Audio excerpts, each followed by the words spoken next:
কিছু সময় আসে যেখানে একটা চ্যালেঞ্জ টিকে থাকবে কিনা তা নির্ভর করে তার মানুষগুলোর উপর। তোমরা যদি পাশে থাকো তাহলে একটা স্ট্রাইক আসার পরও সবকিছু ঠিক হয়ে যাবে। তাই প্লিজ ভিডিওটা শেষ পর্যন্ত দেখো। গল্পের শুরুতে আমাদের বলা হয় যে বাতাসে থাকা বিষাক্ত ভাইরাসের কারণে নিউজিল্যান্ডে বহু মানুষ মারা গেছে। এই ঘটনার 2 বছর পর নিউজিল্যান্ড সম্পূর্ণ জনশূন্য হয়ে পড়ে। সরকারও নিউজিল্যান্ডে ছেড়ে চলে যায় এবং অন্য কোনো দেশ নিউজিল্যান্ডকে সাহায্য করে না, যার ফলে সব দেশের সঙ্গে নিউজিল্যান্ডের সম্পর্ক ছিন্ন হয়ে গেছে।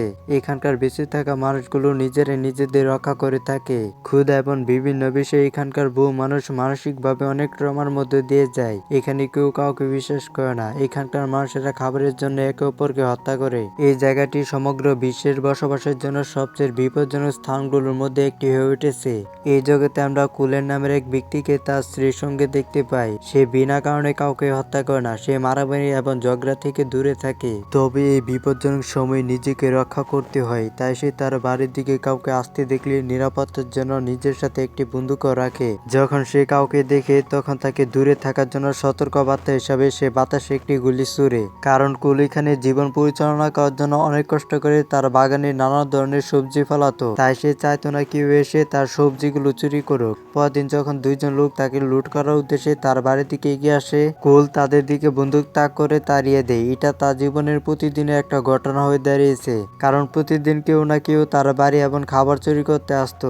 তা সত্ত্বেও কুল কখনো কাউকে হত্যা করেনি। একদিন তার ওয়াইফ বাগানে কাজ করার সময় একটি টিন দিয়ে তার পা কেটে যায়, যা সে তার স্বামী ক্যালেনকে বলেনি। রাত নামলে সে যন্ত্রণায় চিৎকার করতে শুরু করে। তার ক্ষতটি খুব বড় হয়ে গিয়েছিল এবং অল্প সময়ের মধ্যেই ক্ষতটিতে সংক্রমণ দেখা দেয়, যার ফলে ক্যালেনের স্ত্রী অজ্ঞান হয়ে যায়। সকালে ক্যালেন তার স্ত্রীর ক্ষত পরীক্ষা করে জানতে পায় যে ব্যাকটেরিয়া বহু বছর আগে এখানকার মাছদের মেরে ফেলেছিল তা এখনো বাতাসের মধ্যে রয়েছে। যাদের কাটা ছেঁড়া বা ক্ষত আছে তাদের এই ব্যাকটেরিয়ার দ্বারা আক্রান্ত হওয়ার সম্ভাবনা বেশি। ক্যালেন এই কথা তার স্ত্রীকে বলে। সে এসব শুনে খুবই কষ্ট পায়। তার চিকিৎসার জন্য তাদের একটি বিশেষ ওষুধের প্রয়োজন, যা এখানে নেই। ক্যালেন সেটি আনতে বাইরে যাওয়ার সিদ্ধান্ত নেয়। সে তার স্ত্রীকে 5টি গুলি সহ একটি বন্দুক দেয়। সে তাকে আত্মরক্ষার জন্য এটি নিজের কাছে রাখতে বলে। অকারণে গুলি চালাবে না। যদি নিজেকে বিপন্ন মনে হয় তবে যে কাউকে হত্যা করার জন্য এটি ব্যবহার করতে পারো।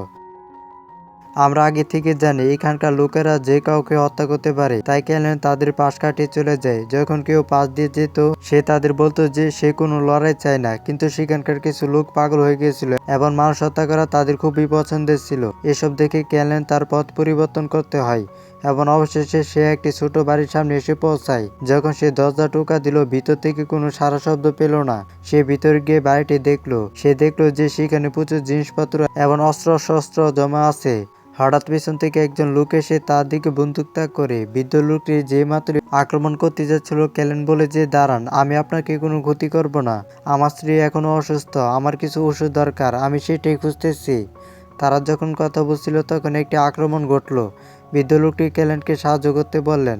বাইরে যারা তাকে আক্রমণ করছিল তারা ইতিমধ্যে বাড়ির ভিতরে আগুন লাগিয়ে দিয়েছিল। তারা আগুন ছুড়ে মারে এবং কিছুক্ষণ পর তারা এই বাড়ির উপর অবিরাম গুলি চালাতে শুরু করে। এখন বৃদ্ধ লোকটি সাহসের সাথে একাই তাদের সবার বিরুদ্ধে লড়াই করে। তিনি ক্যালেনকে বলেন যে তুমি তাড়াতাড়ি আগুনটা নিভিয়ে ফেলো, আক্রমণকারীরা কিছুক্ষণের মধ্যে সেখান থেকে চলে যাবে। তারপর বৃদ্ধ লোকটি ক্যালেনকে বলেন যে আমি এখানে অনেক শত্রু তৈরি করেছি, তাই তুমি 1 সপ্তাহ আমার সাথে থাকো তাদের সবার বিরুদ্ধে লড়াই করার জন্য। ক্যালেন জানতো যে এটা অন্য কোথাও সহজে পাওয়া যাবে না। সে কোন রকম ভাবে বৃদ্ধ লোকটির কথায় রাজি হয়ে গেল। বৃদ্ধ লোকটি বলল, আমি এই বাড়ির চারপাশে অনেক ফাঁদ পেতে রেখেছি। কিছু লোক আক্রমণ করতে এসে এই ফাঁদে ধরা পড়ে, তারপর আমি তাদের সবাইকে মেরে ফেলি।